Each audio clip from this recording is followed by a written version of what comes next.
Praise lord. హల్లెలూయా. దేవుడి నామానికి మహిమ, ఘనత, ప్రభావం కలుగును గాక. పరిశుద్ధుడు సర్వశక్తిమంతుడు మనకు తోడుగా ఉండును గాక. ఆయన కృప నిరంతరము కూడా మనతో ఉండును గాక.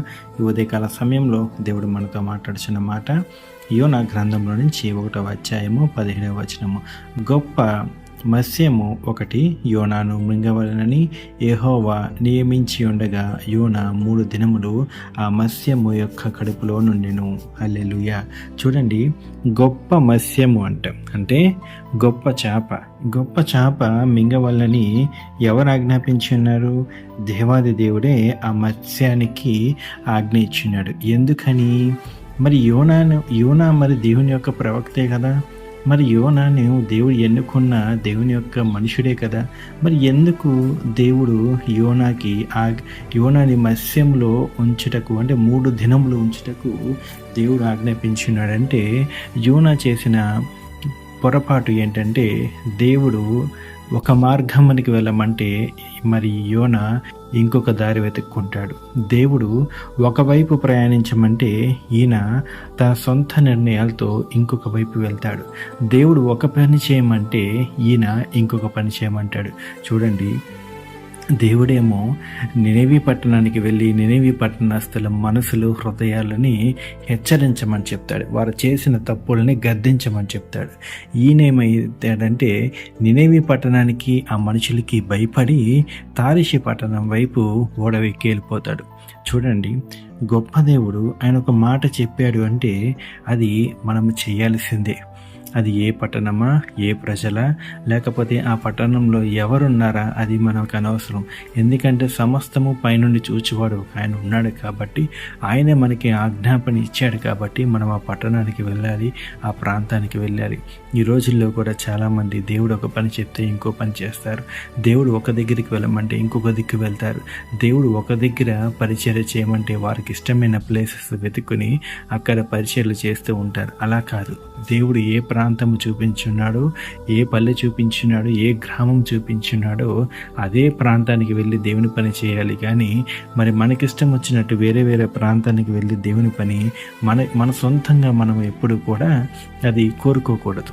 ఎందుకు కోరుకోకూడదు అంటే, ఆ దేవుడు నిన్ను పంపించినప్పుడు ఆయనకు తెలుసు అక్కడ ఏ వ్యతిరేకలు ఉన్నాయో, ఏ ఇబ్బందులు ఉన్నాయో సమస్తము ఆయనకి తెలుసు. ఆయనకి తెలిసి గుర్తెరిగే సమస్తాన్ని అధిగమించే మరి పంపిస్తాడు. మరి చూడండి, యోనా కూడా 3 దినములు మత్స్యము కడుపులో ఉంటే కానీ ఆయనకి బుద్ధి రాలేదు. 3 దినములు చేప కడుపులో, సముద్రపు గర్భంలో ఉంటే కానీ ఆయనకి జ్ఞానము, తెలివి రాలేదు. అప్పుడు ఒడ్డుకొచ్చి నినెవీ పట్టణానికి వెళ్ళి నినెవీ పట్టణస్థులందరినీ కూడా హెచ్చరించినప్పుడు రాజు సైతము సింహాసనము దిగి బూడిద పోసుకుని తన రాజవస్త్రము తీసివేసి 40 దినములు యెహోవా కొరకు మరి కనికరము కొరకు ఉపవాస ప్రార్థనలు ఉంటారు. మరి చూడండి, మనుషులు మూర్ఖులుగానే మనకు కనపడతారు, మనుషులు దుర్మార్గులుగానే మరి ఉంటారు. మనం చూస్తే ఎలా ఉంటుందంటే, ఒక మనిషిని చూసినప్పుడు వామ్మో వీడెంత దుర్మార్గుడు, వీడికి సువార్త చెప్పాలా, వామ్మో వీళ్ళెంత కర్కోటకులు, వీరి మధ్యలోకి వెళ్ళి గోస్పాలు చేయాలని చెప్పి మనం అనుకుంటూ ఉంటాం. కానీ దేవుడు ఆయన సమస్తము సర్వశక్తిమంతుడు. ఆయన ఒక మనిషిని పైరూపాన్ని ఆయన లక్ష్య పెట్టాడు, హృదయాన్నే చూస్తాడు.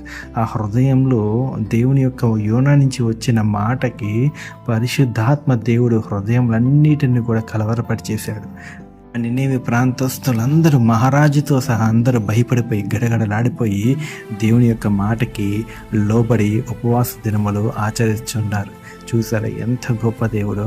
నిజంగా కదా, ఎవరో మనుషులకు భయపడిపోయి, ఏదో ప్రాంతానికి భయపడిపోయి మరి దేవుడు చెప్పిన పని నిర్లక్ష్యం చేసినాను, దేవుడు చెప్పిన మార్గంగా ఉండకుండా వెళ్ళకుండా నీ ఇష్టానుసార మార్గం వెతికినను ఎన్ని శ్రమలు వస్తాయో. అందుకే దేవుని చిత్తాన్ని అడగాలి, ఆయన మార్గాన్ని తెలుసుకోవాలి.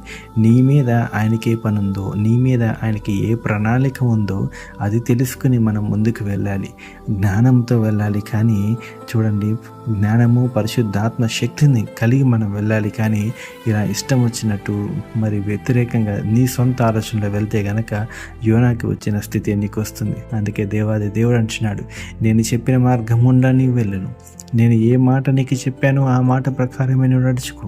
నేను నీకు ఏ రీతిగా మరి చెప్పమని చెప్పానో ఆ రీతిగా నువ్వు పలుకని దేవుడు అంటున్నాడు. ఈ గొప్ప వాక్యము దేవుడు దీవించి ఆశీర్వదించిన గాక.